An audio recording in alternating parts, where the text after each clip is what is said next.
పాలకుతో rice ready అయిపోయింది చూడండి friends, చాలా బాగుంది. బట్ కొంచెం ఆయిల్ ఎక్కువైంది.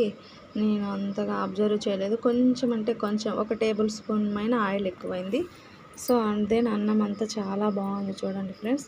పిల్లలు చాలా బాగా తింటారని నేను అనుకుంటున్నాను. వాళ్ళ ఈవినింగ్ చూడాలి, వాళ్ళ బాక్సెస్ ఖాళీగా వస్తాయా ఎంటీగా వస్తాయా అనేది. మీరు కూడా ఒకసారి ట్రై చేయండి ఫ్రెండ్స్ పిల్లల కోసం. నేనైతే ఈరోజు మా పిల్లల కోసం నేను కొత్తగా ట్రై చేసిన పాలక్ రైస్.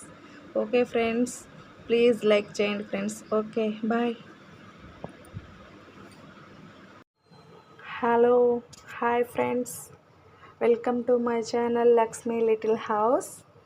ఓకే, ఈరోజు మన వీడియో వచ్చేసి పాలకుతో రైస్, పాలక్ అన్నం చేస్తున్నాను. నేను కూడా ఫస్ట్ టైం చేస్తున్నాను, ట్రై చేస్తున్నాను. ఎలా వస్తుందో లాస్ట్ చూడాలి. ఈరోజు మార్నింగ్ నుంచి మా చిన్న అబ్బాయి ఫ్రిడ్జ్లో ఆకుంది పాలక్ రైస్ అంటూనే ఉన్నాడు. అలాగే స్కూల్కి వెళ్ళిపోయినాడు. సో వాడి కోసమనే నేను ఈరోజు సపరేట్గా పాలక్తో అన్నం చేస్తున్నాను. ఇదిగో ఫ్రెండ్స్, బౌల్ పెట్టేశాను. దీనిలోకి ఈ ఆకు తీసేసి వేసేసుకోవడమే. కొంచెం సేపు బాగా డీప్ ఫ్రై చేసుకోవాలి. చూద్దాం. ఇదిగండి చూడండి, ఆకు మొత్తం వేసేసాను. ఇప్పుడు దీంట్లోకి కొంచెం ఒక 2-3 స్పూన్ల పైన ఆయిల్ వేసుకోవాలి. ఆయిల్లోనే దీన్ని డీప్ ఫ్రై చేయాలి. వాటర్ అయితే వేయనండి, నేనైతే వేయను. మీరు ఎలా చేస్తారో కామెంట్ చేయండి. నేనైతే వాటర్ అస్సలు యూజ్ చేయను ఆకు ఫ్రై చేసేటప్పుడు.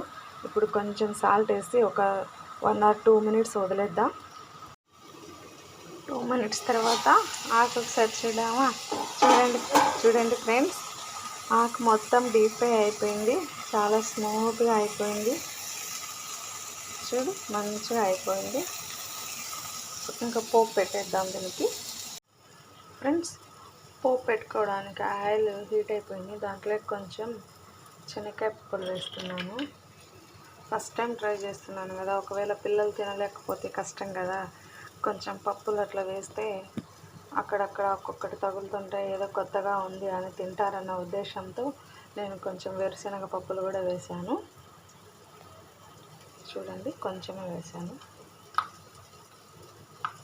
అవి కొంచెం డీప్ ఫ్రై అయినాక కొంచెం ఒక ఆనియన్ కట్ చేసి వేద్దాం.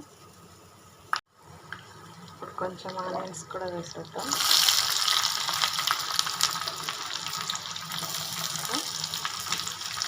ఓకే, ఇప్పుడు కొంచెం తిరగవాటి గింజలు కూడా వేస్తాం. ఓకే, ఇదిగో చూడండి, బాగా డీప్ ఫ్రై అయిపోయింది కదా. ఇప్పుడు దీన్ని తీసుకుపోయి ఆకులో వేసేద్దాం.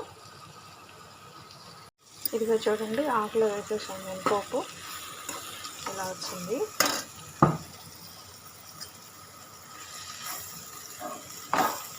దీంట్లో పిల్లలకి సరిపోయేమైనా అన్నం కలుపుతా. ఫైనల్గా ఎలా ఉందో చూద్దాం.